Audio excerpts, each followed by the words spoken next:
కోల్కతాలో జూనియర్ డాక్టర్ని అతి కిరాతకంగా అత్యాచారం హత్య చేసిన దుండగులను వెంటనే అరెస్ట్ చేయాలని ప్రగతిశీల ప్రజాస్వామ్య విద్యార్థి సంఘం పీడీఎస్యూ ఆధ్వర్యంలో భారీ ప్రదర్శన ర్యాలీ చేపట్టారు.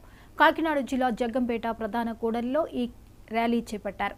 దోషులను కఠినంగా శిక్షించాలని పీడీఎస్యూ రాష్ట్ర ప్రధాన కార్యదర్శి కె సతీష్ డిమాండ్ చేశారు. ఘటన జరిగినప్పుడు మాత్రమే ప్రభుత్వాలు స్పందించకుండా మహిళలపై హింసాత్మక దాడులకు కారణమవుతున్న నేర వ్యవస్థలను అరికట్టాలన్నారు. ఈ రోజున అమ్మాయిలకి, మహిళలకి, స్టూడెంట్స్కి రక్షణ లేకుండా పోయింది.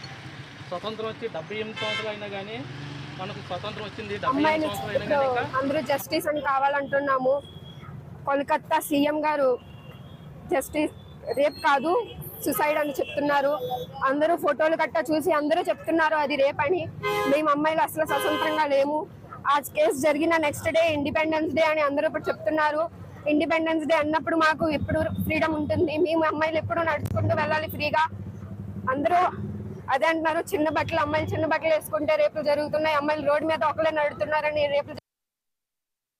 బెంగాల్ చిన్న చిన్న బట్టల్లో కాకుండా ఫుల్ క్లాత్స్ తో హాస్పిటల్లో ఉన్న అమ్మాయి సురక్షంగా లేదు. అలాంటప్పుడు మేము ఎప్పుడు సురక్షంగా ఉండాలి? ఉన్న రోడ్డు మీద అమ్మాయిలు కూడా ఫ్రీగా నడలేకపోతున్నారు.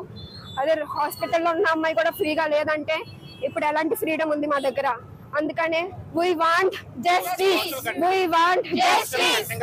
ప్రగతిశీల ప్రజాస్వామ్య విద్యార్థి సంఘం పీడీఎస్యూ విజృంభణ రాష్ట్ర కార్యదర్శి మాట్లాడుతున్నాను. గత వారం రోజుల క్రితం స్వతంత్ర వేడుకలు రాకముందే పశ్చిమ బెంగాల్ కలకత్తాలోని మెడికల్ విద్యార్థిని అతి కిరాతకంగా హత్య చేశారు ఆ డిపార్ట్మెంట్ వారే. ఈ రోజున దిశా చట్టం కానీ, నిర్భయ చట్టం కానీ, పోక్సో చట్టం కానీ ఎక్కడా అమలు అవడం లేదు. చట్టాలు వచ్చేసినాయి, పటిష్టంగా చేపడుతున్నాయని కేంద్ర రాష్ట్ర ప్రభుత్వాలు చెప్తున్నాయి తప్ప ఈ రోజున మహిళలకు కానీ, విద్యార్థులకు కానీ ఎక్కడ రక్షణ కల్పించే దాఖలాలు లేవు. 78 సంవత్సరాలు ఎంతో ఉత్సాహంగా చేసేసుకున్నాం చెప్పుకుంటున్న ఈ కేంద్ర ప్రభుత్వం ఒక అమ్మాయికి రక్షణ కల్పించని స్వతంత్ర వేడుకలు జరుపుకుంది చాలా దురదృష్టం. కావున వెంటనే ఆ హత్య చేసిన దుండగుల్ని వెంటనే శిక్షించాలి.